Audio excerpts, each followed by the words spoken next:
I'm happy to be in Singapore. I always enjoy coming here, as I have been for many years now.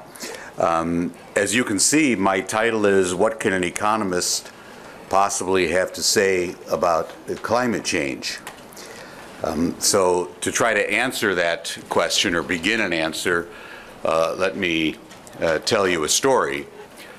A while ago, I was flying out of Boston's Logan Airport, and I got onto the plane, and I got in my seat, and I got out my iPad and a book and a newspaper and some work, and I put it down in front of me and turned my attention to it. And then it became clear that the gentleman who was seated next to me wanted to chat. So maybe you've noticed what I have, namely that there tend to be two kinds of people who fly: those who like to have conversations with perfect strangers, and then the rest of us. So I'm very much in that second category, which was the reason for the iPad, the book, the work, the newspaper. It was a defense against unwanted conversations. But he was very talented, and he sought to start this conversation the way Americans often do. He said, "Well, what do you do for a living? What business are you in?" And I did something foolish. I told the truth. I said, "Well, I'm an environmental economist." And he looked at me, and I looked at him, and I didn't say anything further because I didn't want to talk. And he didn't say anything. He didn't follow up with a question, a comment, nothing. And this puzzled me. But then eventually, after looking at each other's eyes for a couple of minutes, it occurred to me that he had concluded that he had just met a living, breathing oxymoron, an internal contradiction, because it's either the economy or the environment. It's either the study of economics or the study of environmental science. So what could this phrase, environmental economics, possibly even mean? So I'm going to argue to you that environmental economics is not oxymoronic, that far from it, the environmental economics is exceptionally important, is absolutely essential for a full understanding of environmental problems. And I say this for two reasons. The first of which is that the causes of environmental problems in a market economy, such as we now have in all but a handful of countries around the world, the causes of environmental problems is that they are a side effect, an unintended negative consequence of fundamentally meritorious activity of producers, companies, producing goods and services that you and I want to buy, and sometimes are a consequence of consumers when we're using those goods and services. Though decisions about these side effects are outside of the scope of a normal profit-making enterprise in a competitive environment, which is why they're labeled as externalities. And that's the cause of environmental problems. On the other side of the ledger, the consequences of environmental problems have important economic dimensions.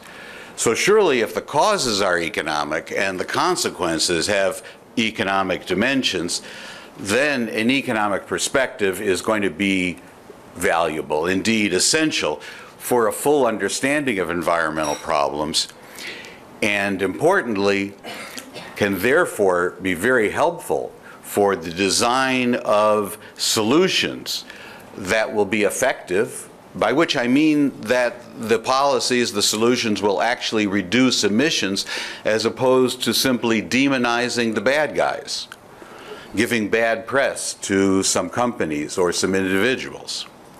That they'll be economically sensible, by which I mean cost effective. In other words, we don't shoot ourselves in the foot, driving up the cost unnecessarily of the other things we care about besides a high quality environment, namely reasonably priced fuel, housing, food, healthcare, education, and a range of other goods and services that all of us want. And that third and finally, if they are effective and are economically sensible, that they're more likely to be politically pragmatic.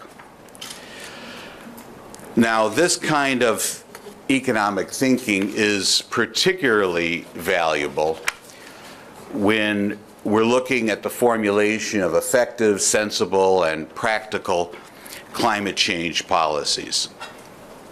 And that's what I'm going to take us through. I'm going to do it in the following way. I'm going to begin by talking in two dimensions about an important chain of causality between the science of climate change, the economics of climate change, and the geopolitics, which is where the real action is. I'm then going to turn and talk about an approach which is being used increasingly around the world, including here in Singapore next year, which is putting a price on carbon. I'll talk about why there's so much interest in this approach. I'll talk about the current status. And then finally, what are the consequences of carbon pricing that we really care about? At that point, I'm going to turn to the international dimensions of the problem, because this is a commons problem. It does require international approaches. And then recognize that the real action in compliance with any international agreement is going to be at the highest levels of sovereign governments, that is, nation states, countries.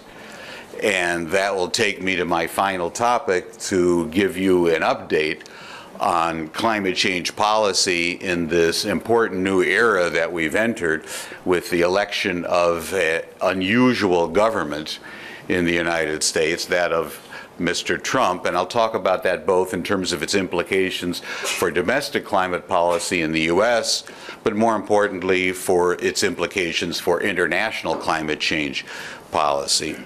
And then I will conclude. So to start with the science, economics, and geopolitics, there's a fundamental scientific reality. Most of you in the room are probably familiar with it, and that is that greenhouse gases mix in the atmosphere. That means then that it doesn't matter where the emissions come from. If they come from Singapore or Beijing or New York, they have the same impacts. In economic terms, that makes climate change a global commons problem. That means something very important from an economic perspective. It means that any individual jurisdiction that takes action will incur the full costs of taking its actions, and those costs would be associated with the changes from reliance on coal to petroleum and natural gas to renewables, greater levels of energy efficiency in the economy, and the like.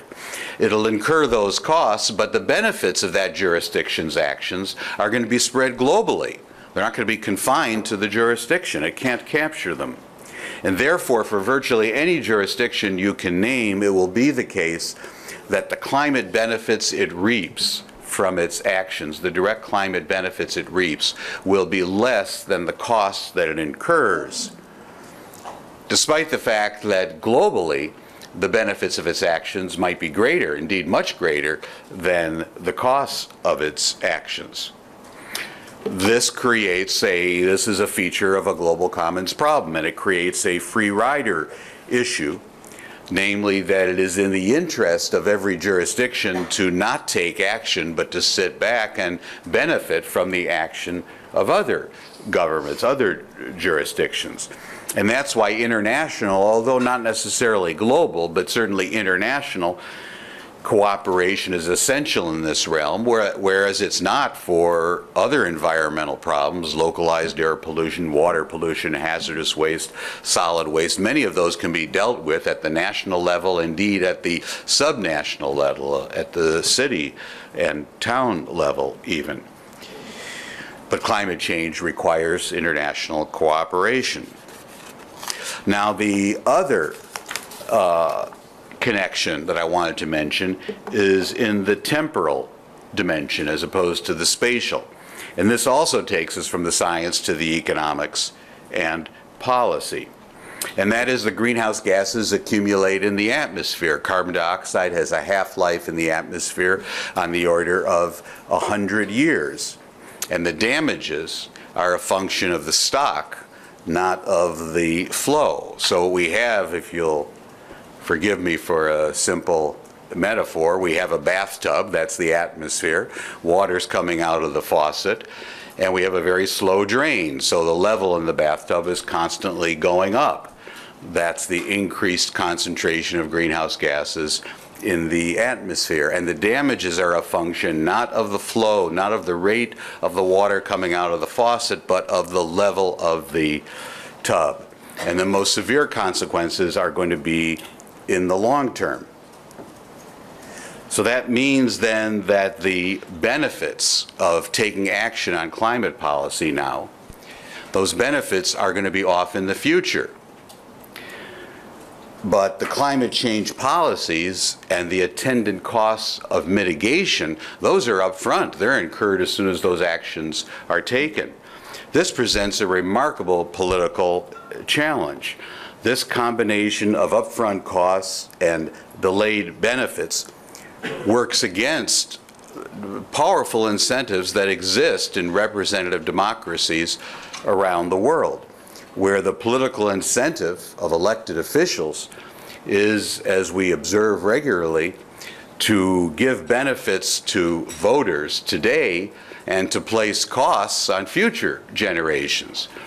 The climate change problem is asking politicians to do precisely the opposite, to work in the opposite direction. So the combination of these two, the global commons nature of the problem, together with this intertemporal asymmetry of upfront costs and delayed benefits, makes climate change an extremely tough political challenge. And I'll add to this one other reality, that the costs of addressing climate change will tend to be concentrated on particular sectors of the economy in particular parts of the world. But the benefits, that is changes in weather, will be highly dispersed. And that combination of dispersed benefits but concentrated costs is also a tremendous political challenge, because it means those who are opposing action are highly motivated. Those who might favor action are going to be less motivated because each beneficiary is receiving relatively small benefits. So you put all three items together, and it suggests, in my mind, why economics can help with the design of better public policies. Which takes me to think about carbon pricing. So first of all, I should say what I mean by carbon pricing. I'm referring either to a tax on the carbon content of fossil fuels or to a quantitatively similar cap and trade system which assigns rights for carbon to different firms at the point at which the carbon enters the economy, the mine wealth, the mine mouth, the wellhead, the point of entry, point of import, and then allows trading. Now, why is it that policy analysts, not just economists, but policy analysts around the world, tend to favor carbon pricing? It's not for ideological reasons. It's for three very practical reasons. The first one is that no other feasible approach can provide meaningful emissions reductions. So to take one example in my own country, and for that matter around the world, where the official long-term goal under the United Nations is an 83% reduction of emissions by the year 2050 relative to 2005. If that's what is meant by meaningful emissions reductions, and that's what the scientists talk about, then there's no feasible way to do that without market signals. Because we're not talking about, as we were in the case of something like acid rain in the US, or a couple of hundred coal-fired power plants emitting pollution.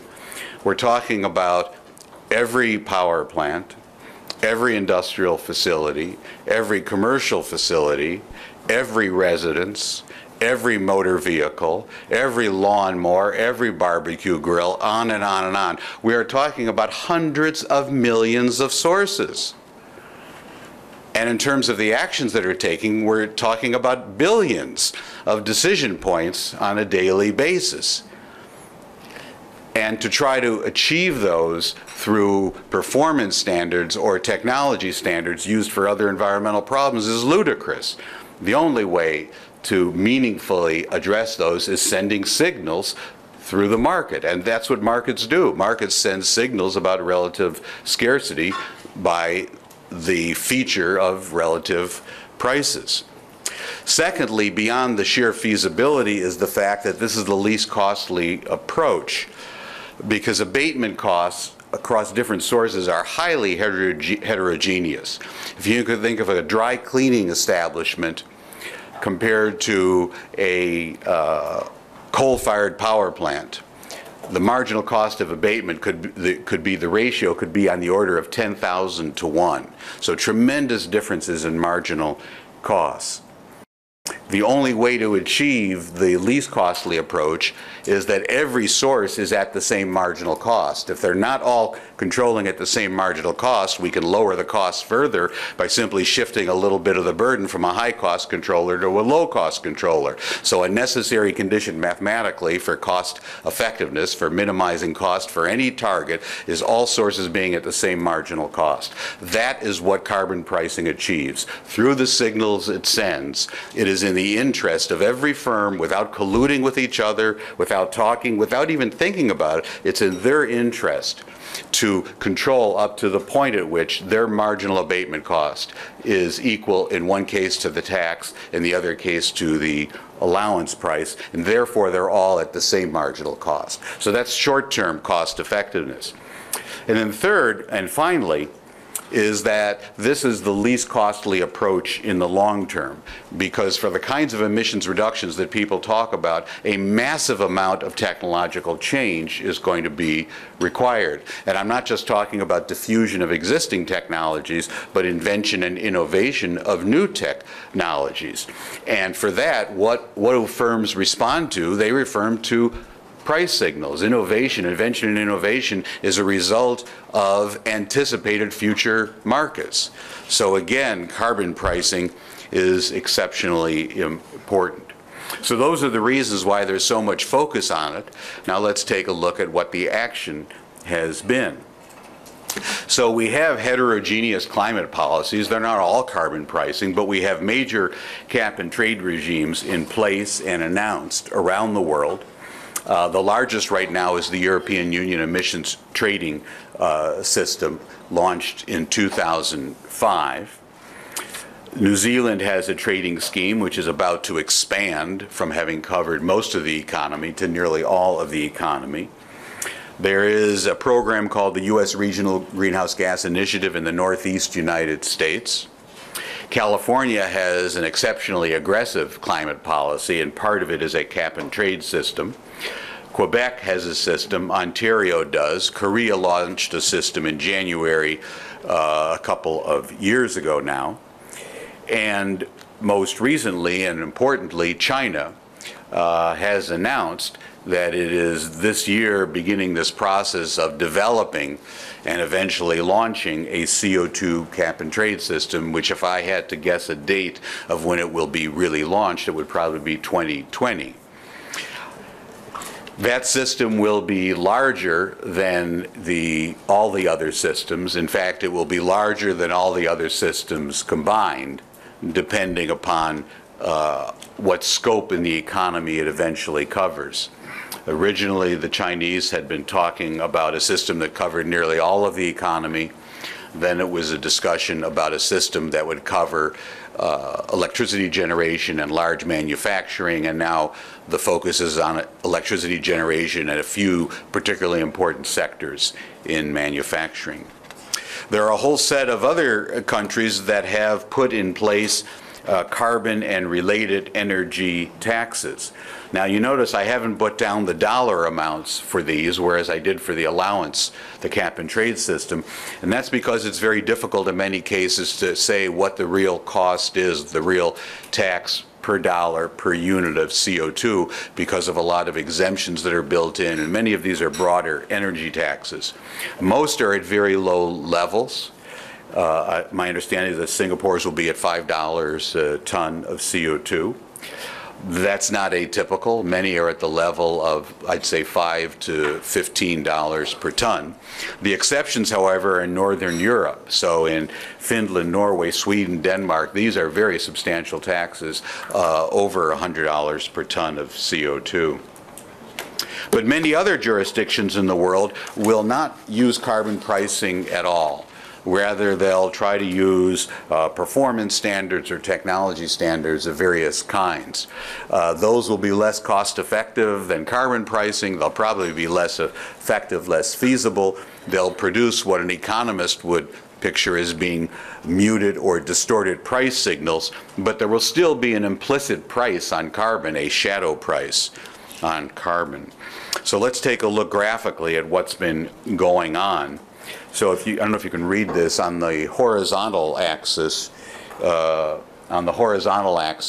we're looking at the coverage in millions of metric tons of carbon dioxide in the world.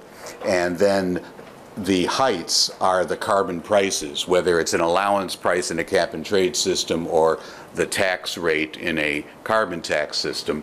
The green are areas that are covered by cap and trade. The blue are areas that are covered by tax system. And then I've aligned these in an order of increasing levels. So in other words, this is essentially a supply function of carbon pricing in the world as it actually exists. And what would we note on this? Well, one thing to note is that the mass of the green is larger. So there's a lot more action actually taking place right now from cap and trade system than from carbon taxes. But the other thing we'll notice is that there are carbon taxes, and these are the ones I was talking about in Scandinavian countries, that are much, much higher. In fact, there's a break here in the graph. So it would be off the graph if we wanted to show the Swedish carbon tax up there. We couldn't even show it. The total here comes to about 14% of CO2 emissions. Now, if China were to put in place its program, in order to think about how that would relate to this, China accounts for about 30% of global emissions.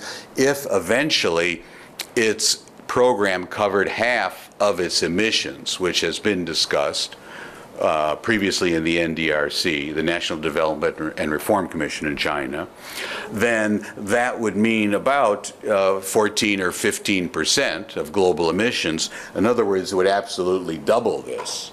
And the way it would do it is that you would see something probably at about $10 per ton is the current guess.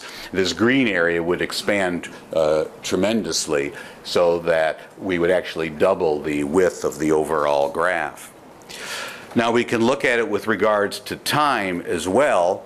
And here we have carbon pricing of all these different kinds over time, starting from the year 1990, I think it is, over here, up to 2017. And this big red coming in suddenly, that's the European Union emissions trading system. And you can see that there is this ongoing movement to higher levels, greater coverage of carbon pricing. And up here is, again, the 14% or so is up here. So if China came in, we'll say in 2020, that's going to raise this bar to be twice the height that it currently is. Now let's look at what the consequences are of this carbon pricing. How does it work? So one impact is on coal. Those will be the greatest impacts globally, and that's due to the very high carbon content of coal production compared to other fuels for purposes of electricity generation. And we anticipate, and just given carbon pricing, we've already seen 3 different types of impacts. One are immediate impacts on electricity dispatch. In other words, in a system as now exists in about half the countries of the world in which there are restructured markets, competitive markets for electricity supply. Then what happens is the low-cost sources from different power plants, they get fed into the electricity grid, and increasingly expensive sources until demand is met, and then the other sources don't get tapped. That's cost effective. And what we'd anticipate would be less dispatch of coal-fired electricity. In other words, more idling of coal-fired power plants. Then in terms of the long term, what we would see would be less investment in new coal-fired capacity and more retirement, more early retirement of existing capacity. So that's on the coal industry. Second, and a little more interesting, is on natural gas. Here the impacts would be smaller because the carbon content is much less of natural gas compared to coal. But also in the short term, a carbon tax can bring about increases in demand for natural gas in places where natural gas is a substitute for coal. In electricity generation, my country, the USA, is a prime example of that. But the likely effects of a moderate carbon tax would actually be small compared to the effects we've already seen through technological change. So there have been 2 technologies that have dramatically changed global energy markets and global gas markets, and that's the combination of horizontal drilling, which means what it says, drilling down thousands of feet, making a right turn, turning 90 degrees and drilling out horizontally, which is important because the seams are long and narrow in the Earth's mantle. So we can go through an entire seam then of natural gas, and for that matter also in some cases petroleum. But that gas and oil, that gas that's caught in those narrow seams is mixed in with a lot of rock. It's trapped in very small areas, so the gas might be in an area as small as this little circle I'm making. So how do you get all that gas? What you need to do is fracture the rock that's down there, and by forcing in liquid with particular chemicals, forcing liquid in through a pipe, fracturing the rock, and then the gas comes out. So that's the combination of hydraulic fracturing and horizontal drilling, which is referred to as fracking. That has resulted in tremendous increases in the supply of relatively low cost, so-called unconventional natural gas, which has brought down natural gas prices, for example, in the United States, to much less than half, and about a quarter of what they were previously. And as a result of that, without public policy, we've seen a switch for electricity generation from 60% coal, 40% natural gas, to precisely the opposite, about 45% natural gas, and the remainder now of coal-fired generation. The third fossil fuel is, of course, oil. Petroleum is differentiated from the other 2 because it's being used not in all countries, but in many countries of the world, particularly in the transportation sector for liquid fuels. And here the potentially significant impacts may be muted, at least in the short term. And that's because the substitutes are limited, whereas we have a wide variety of substitutes for electricity generation. The substitutes are much less available at cost currently, and that means relatively high marginal CO2 abatement costs in the transportation sector. And so a cost-effective portfolio of action from now until, we'll say, even the year 2030, would see a tremendous amount of reduction in electricity generation sector, substantial amount in manufacturing, but relatively little in the transportation sector. That's actually what would be cost effective over a 10-year period or so. Also, beyond that, the effects on oil markets will probably be largely, and already have been, through suppressed demand brought about as a result of greater energy efficiency. That greater energy efficiency can be both because of the price of the products of gasoline or petrol on the market, and also as a result of government policies. And then in the long run, we'll begin to see more introduction of substitutes. I'm not suggesting there are no substitutes for oil, but just compared with electricity generation and manufacturing, the substitutes in the transportation sector are considerably less. So those are the impacts across the three fossil fuels. What's important to note is that the impacts are going to vary tremendously across sectors and across regions. So I've already established that this is bad, that a carbon tax, good for the environment, good for climate change, is going to be bad news for coal, even in the short term, mixed for natural gas, for the reasons I said, and probably somewhat muted for oil. But it'll be very good news for other energy sectors, for renewables, largely wind power and solar cell generation, and possibly good for nuclear. And the reason I say possibly is partly for economic reasons, because the cost of nuclear power has gone up over time. But one of the reasons the cost of nuclear power has gone up over time is not only an increase in capital costs, but delays because of public fears, public concern. Whether that's legitimate concern or not doesn't matter. The concern exists, particularly in the post-Fukushima era, and therefore it's questionable whether or not this would induce a great deal of nuclear power, although from a climate policy perspective, more reliance on nuclear power would certainly be a positive development. Now, in other sectors of the economy, climate policies largely have the effect of increasing energy costs.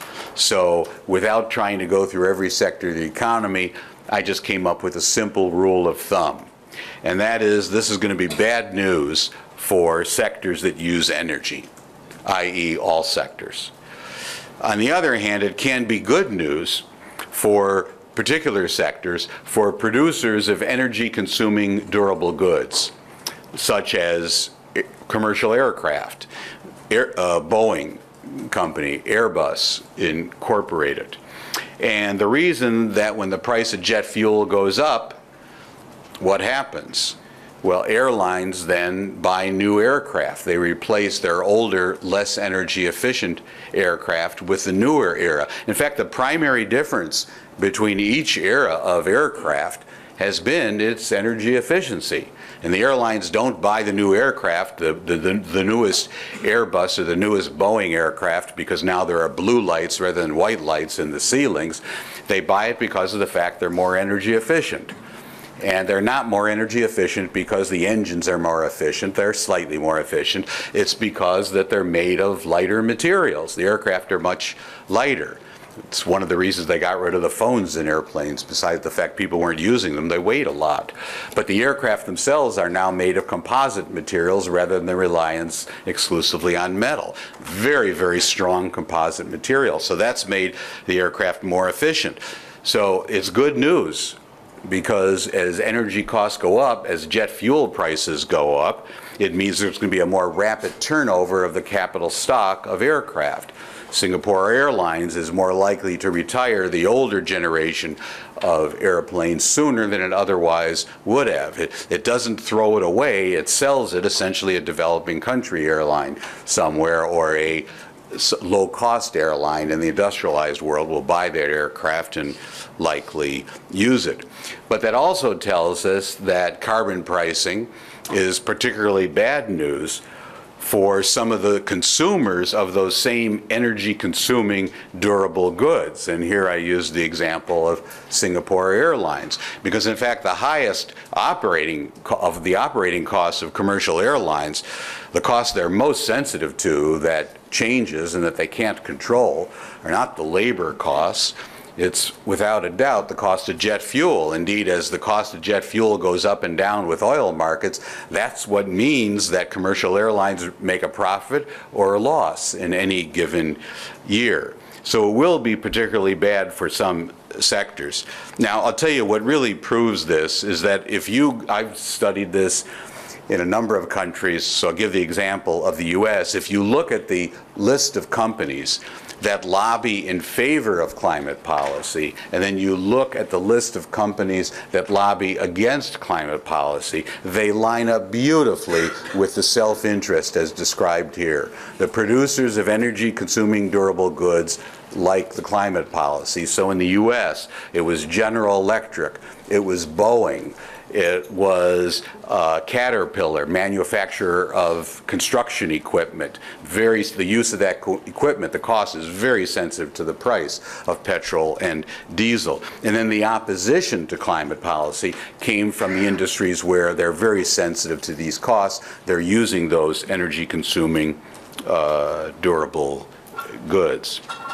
So let me remind us of something that I started with, namely this is a global commons problem, and so international cooperation is necessary. So I'm going to turn with you to international climate change policy. And I'll refer to what the ambassador began with when he mentioned the Paris Climate Agreement from December of 2015. So the good news is that this is really a landmark climate accord. It is a dramatic departure from the previous 20 years of climate negotiation, going back really to 1992 in Rio de Janeiro. And it provides what I consider to be a sound foundation for future progress, because the scope of participation, as I'm going to show you, has expanded so dramatically. So for that reason, I say that this new approach under the Paris Agreement, it is a very different approach, can be, but you'll notice I put can in italics, can be a key step towards reducing the threat of climate change. But whether or not it turns out to be is something that's not going to be known for decades. In fact, our high school students are the ones that are going to be able to learn about this at some point, when many of the rest of us are less participant in the discussions for a variety of reasons. So the Paris Agreement provides what I described as an opportunity, and that's because it's met one of two necessary conditions for success: adequate scope of participation. The Kyoto Protocol in its second, that's the existing climate agreement that had preceded it, in its current second commitment period, covers 14%, 1/4 of global emissions, which is Europe and New Zealand. Okay? So the United States never ratified it. Canada dropped out, Japan dropped out, Australia dropped out, Russia dropped out. So what's left is the European Union and New Zealand. And the emissions from the industrialized countries, the OECD countries, the ones that had targets under the Kyoto Protocol, those emissions are flat to declining across the board. And that's because energy comes at a cost. Those countries, with or without climate policies, their economies are becoming less energy intensive. In other words, less energy used per unit of gross domestic product produced. The growth in emissions is from the large emerging economies: China, India, Brazil, Korea, South Africa, Mexico, Indonesia. That's where the serious growth is. And it's because of the marvelous economic growth, which we applaud, that's taking place in those countries. The Paris Agreement, with its very different approach, has expanded the scope of participation from 14% to 97%, to virtually all countries of the world participating in the agreement. Now, if the United States does withdraw from the agreement, and I'll get to that in a moment, that would reduce the 97% to 85%. But 85% is pretty darn good compared to the 14% under the old approach. So that's one necessary condition for success, which is sufficient scope of participation. But of course, the other necessary condition, and neither of these is sufficient, the other necessary condition is adequate ambition of the individual policies and adequate collective ambition. And here, Paris is only the first step, although even the first step is quite remarkable what it actually accomplishes in terms of emissions reductions globally compared to business as usual. So that's my basic assessment of the Paris Climate Agreement. It was only a skeletal agreement. It's 13 pages long plus an accompanying decision document. So a lot needed to be done after the Paris Agreement, and that opened up the opportunity for creative thinking and analysis. And that's where universities like this one come in, because that's what we do, particularly outside of the box thinking beyond what the norms might be. So I'll mention to you in passing an effort that I've been addressing since I launched it, probably about 10 years ago, which is the Harvard Project on Climate Agreements, the mission of which is to help identify the key design elements of an international climate regime that are scientifically sound, economically rational, and politically pragmatic. And we draw upon research and ideas from leading thinkers around the world. Although it's called the Harvard Project, it's by no means only Harvard. Includes people from academia, from economics, political science, legal scholarship, and international relations, from private industries, from non-governmental organizations, and from governments. And we have 75 research initiatives in different countries now around the world. In addition to that research, we also do a great deal of intensive work at the annual climate negotiations and then throughout the year, working with the various negotiating teams, trying to address the questions that are of particular concern to them.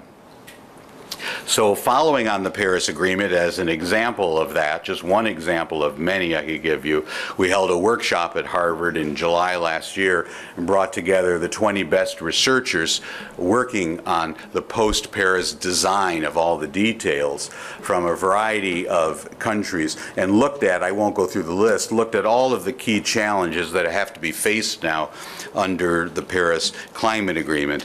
And then we followed that up. We had 2 subsequent sessions in Shanghai, went to Bonn last December at the annual climate negotiations to present results, and all of that continues. So that's working in the international dimension. But as I said, the national dimension is absolutely key, because the United Nations doesn't have a police force. The United Nations can't really put in place policies in the climate domain that are going to bind. And given the structure of the Paris Agreement, the individual pledges or contributions are not binding under international law anyway. So what's really important are the national policies. In this regard, the direct impacts of the Paris Agreement are not very important. Rather, what's most important are the indirect impacts, the policies that are put in place in each one of these 195 countries in order to achieve the contributions that it stated under the Paris Agreement that it would achieve. And that takes me to wrapping up by talking about what's happening in one particular country of the world, and that's the United States. So first, let me say something about U.S. domestic climate change policy in the age of Trump. And in saying this, I'll tell you, you know, for 25 or 30 years, I've been teaching a class at Harvard in environmental economics and policy. And at the end of the course, after the students have been with me for 26 90-minute sessions, I take great pride in the fact that they are unable to say, on the basis of the lectures I've delivered in the lecture hall or on the basis of the readings I've assigned, whether I'm a tree-hugging environmentalist or an industry apologist. And that's extremely important to me, because my view is that when you have the word professor in front of your name, you have a responsibility to society similar to when you have the name of a clergy of some religious faith before your name, because people offer you a lot of credibility. You have to be very careful of simply using that credibility to extend your own personal value system, your own casual opinions. So what I'm trying to do, as I think professors here are as well, I'm sure, is to help the students come to their own conclusions by giving them analytical tools to think about it. I'll also say, this is all by way of introduction to what you're going to hear now, that I've actually worked on a bipartisan fashion with Republican administrations, more conservative ones, and Democratic ones, more liberal. In fact, I've actually worked in the White House much more in Republican administrations of Reagan, George H.W. Bush, and George W. Bush than with Democratic administrations.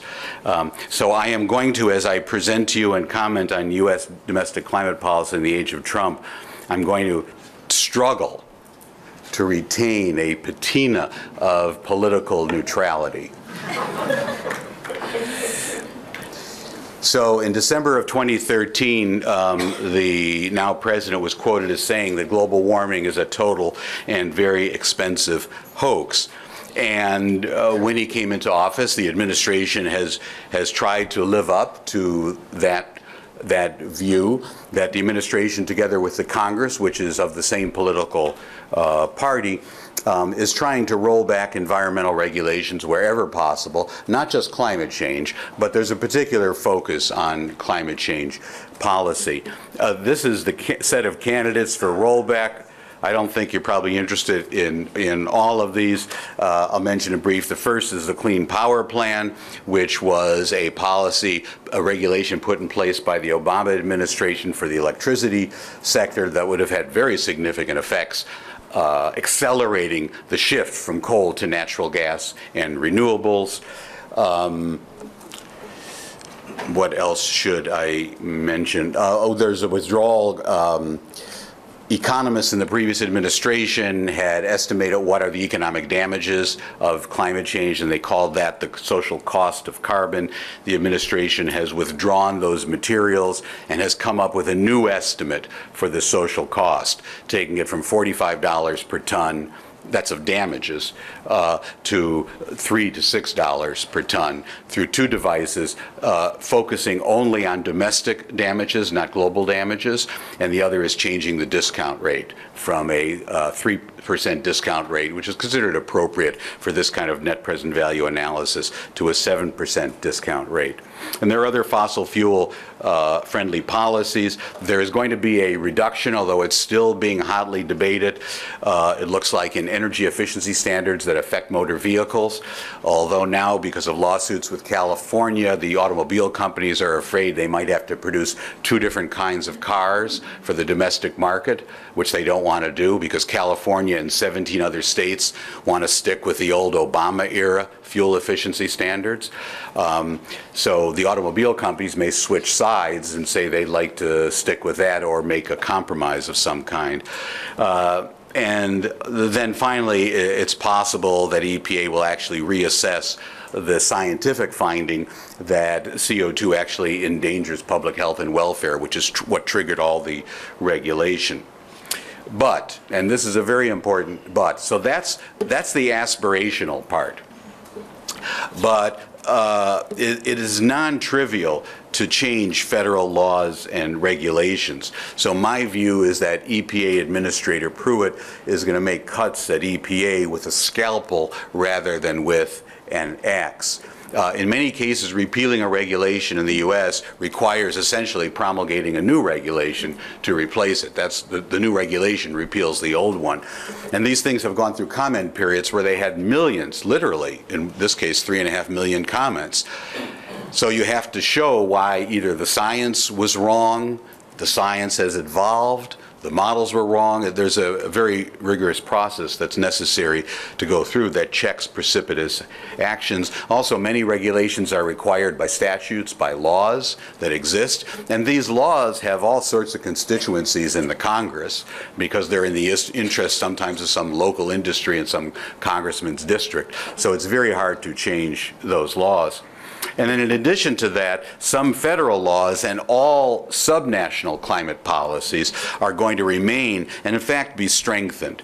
So there are wind and solar tax credits that exist in the United States. These have bipartisan support. Democrats like them, those are the liberals, because of the fact they care about climate policy and they like renewables. But Republicans support them because you know where the wind resources are located and where a lot of the sun resources are located. If you know United States geography, the wind is the Great Plains. That's where the wind blows, in the Great Plains from the northern border with Canada down through Oklahoma and Texas. Those are all Republican, highly Republican states. Also, the mountain states are important for solar. So there's bipartisan support. Also because politicians like to give out benefits. They like to give out subsidies, don't like to give out costs, and this is essentially a gift that's being given. The California climate policy is going to be even more strong than it would have been otherwise. That's now clear. Other policies, such as in the Northeast, will continue. And so, over the next 4 years at least, subnational climate policy in the United States is going to be very important. That's where a lot of the action is and will be. So with that, let me turn to my last topic, which is international climate change policy in the age of Trump. And here I'll also start with a quote. This was from during the campaign when the president said, "I will cancel the Paris Agreement and stop all payments of U.S. tax dollars to UN global warming programs." Well, the president does have the authority to do the latter. The president of the United States nor any other country can unilaterally cancel the Paris Agreement, but presumably what he meant was that he would withdraw the United States from the Paris Agreement. But before we look at that, I want to think about a way in which President Trump has actually played unintentionally a very positive role in international climate change policy. Because the Paris Agreement has within it the same provision as the Kyoto Protocol for when it will come into force. And that's when 55% of countries, representing at least 55% of global emissions, have ratified the agreement. Okay? That's the same that was in the Kyoto Protocol. In the case of the Kyoto Protocol, it took 7 years after the Kyoto Protocol was signed in Kyoto, Japan in 1997 for it to come into force when Russia ratified the agreement in a deal to thereby get ascension into the WTO. So it took 7 years to achieve that. So the thinking was with the Paris Climate Agreement, well, maybe this won't take as long because of the different structure of the agreement, but it's going to take a while. It's going to take quite a few years. One of the reasons being that it doesn't just require the European Parliament to ratify, but the European Parliament plus the parliaments of every member state, which is an incredible challenge when you think about Eastern Europe, very high reliance on coal in Poland and other parts of that part of the world. So the thinking was this is not going to happen, but there was increasing awareness over the year, over 2016, around the world of there's this guy, Donald Trump, who's running in the Republican primaries, and he might get nominated. And then he has been nominated. And then he's running in the general election against former Secretary of State Hillary Clinton, and there's increasing concern about that. The countries of the world were aware of another provision of the Paris Climate Agreement, and that is that it has provisions for how you withdraw. And it says that once the Paris Climate Agreement comes into force, 55%, once the agreement comes into force, that no country can request to withdraw until 3 years after the date of it coming into force, and then it takes 1 additional year for that withdrawal to be effective. In other words, a 4-year delay. And the result of that is the United States ratified, China ratified, Europe ratified, every European nation ratified, countries around the world ratified, in order to get the thing into force before the administration came into power. And in fact, on November 3rd of the same year as the general election, the agreement came into force. So my view is that this is something about which we should credit the president. I'm sure he's completely unaware of the fact that it's due to the threat, the fear of a possible Trump presidency, that the agreement came into force when it did. But it's also true that the U.S. will not, as a result, will not achieve the target that had been put in place by the Obama administration, which also would not have been achieved, by the way, by a Clinton administration. It was not achievable. That was analysts like myself had looked at that, and it was clear.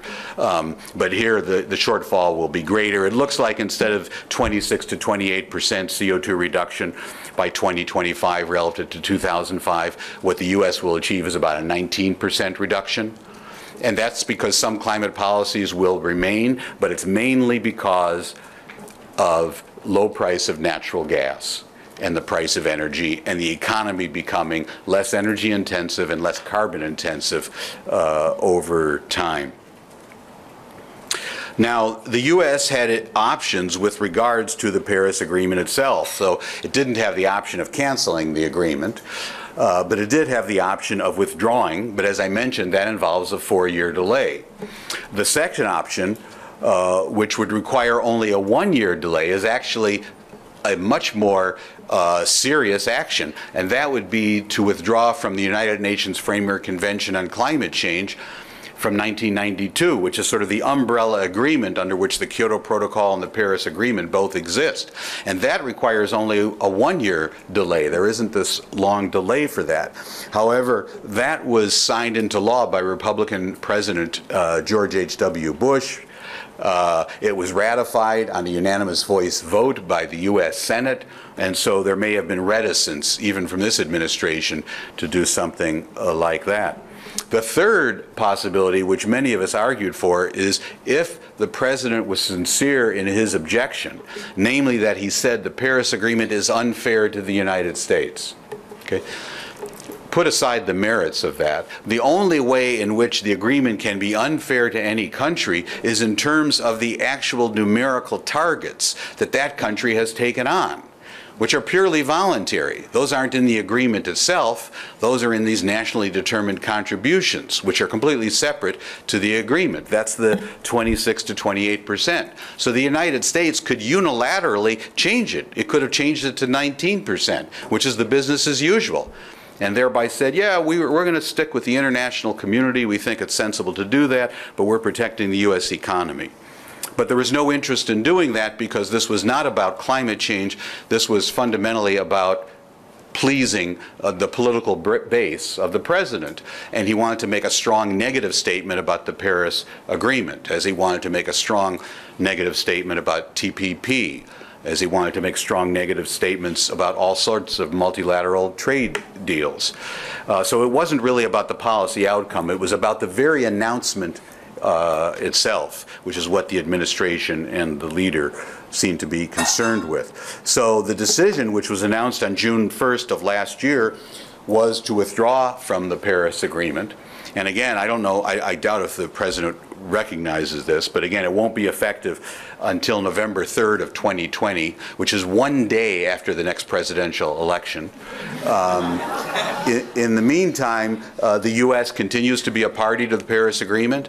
Right now, the delegates are meeting in Bonn for one of the intercessional meetings between the major negotiations that take place in December. The U.S. delegation is there. There is no political leader there, any presidential appointees, but the bureaucrats, the civil servants that stay from administration to administration, including the top one, someone named Trig Talley, are there. And they're actually playing a very creative role. They're working together with China, chairing one of the task forces to put meat on the bones of the Paris Agreement.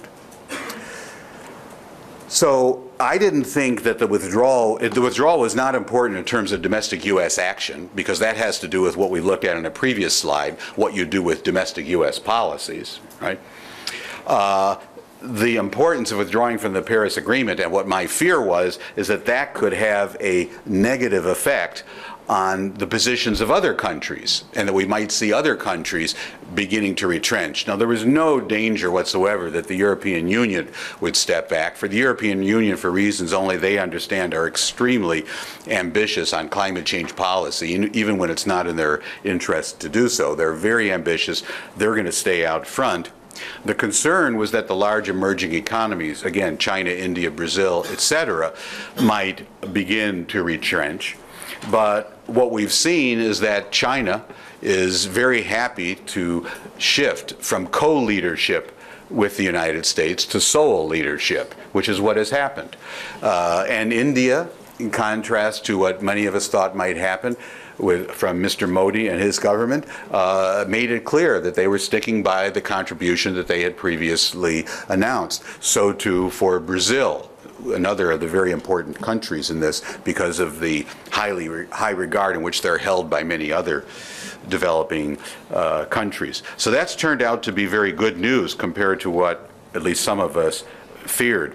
But what's important to prevent that going forward from happening is to make sure that the other parties, these other countries to the agreement, when they think about U.S. action, they don't think about it in terms of the federal government, and certainly don't think about it in terms of President Trump's public statements, which are simply about public statements. They're not about policy outcomes, because the administration doesn't follow through in many cases because they don't care about the outcomes.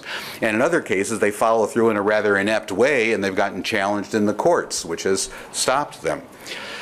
So the hope is that instead other countries would think about the U.S. action in terms of what's really happening, and that's at the subnational level, and therefore a very important issue in which I'm currently engaged in research and writing, and in which I'll be working going forward over the next few weeks. I'm going to be at the European Commission and meeting in Florence in a couple of weeks on this, is how can subnational policies, subnational achievements be recognized under the Paris Agreement. That could turn out to be key issues for the months and years ahead.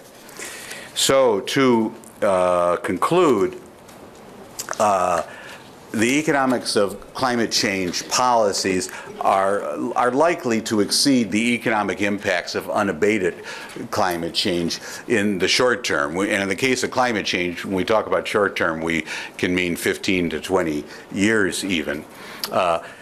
Second, the Paris Climate Agreement directly affects 187 countries, and the policy actions that they take are going to be highly diverse, both in their ambition, their stringency, but also in their form. And that those actions are going to be at the national level, the regional level in Europe, the national level, and the subnational level. Economic impacts will vary greatly geographically and sectorally in all countries, but I offered some generalizations or rules of thumb to think about particularly sensitive industries, both on the upside and the downside. There are also going to be something I haven't talked about, which are vast economic benefits of climate change policy, i.e. reducing the risk of the damages of climate change. But in general, as I said at the outset, those are going to be more diffuse than the cost impacts, and that produces yet another challenge. So to close, I will say, or at least claim, that environmental economics is not an oxymoron, or rather that it is or can be exceptionally valuable. An economic perspective, I think, is really essential for a full understanding of environmental problems. And the reason I care about the full understanding is that that understanding can be essential for the design of solutions that are environmentally effective, that really do something rather than just demonizing bad guys, that are economically sensible, that is cost effective, and that are more likely, therefore, to be politically pragmatic. I've gone through a lot of material. If you would like to follow up or to learn more or to just keep in touch, I'm giving you the web addresses of the Harvard Project on Climate Agreements and the Harvard Environmental Economics program, which I direct, my own website, my blog, where you do get my personal opinion, so I never tell my students about the blog. Or, as my children would want me to say, you can follow me on Twitter. And then one other possibility is, if you'd like to be kept up to date on what we're doing, for those of you who have business cards, I don't expect our students from high school have business cards yet, but the others, if you do, and you'd give me a business card afterwards, we'll be happy to keep you up. And with that, I'll just say thank you very much.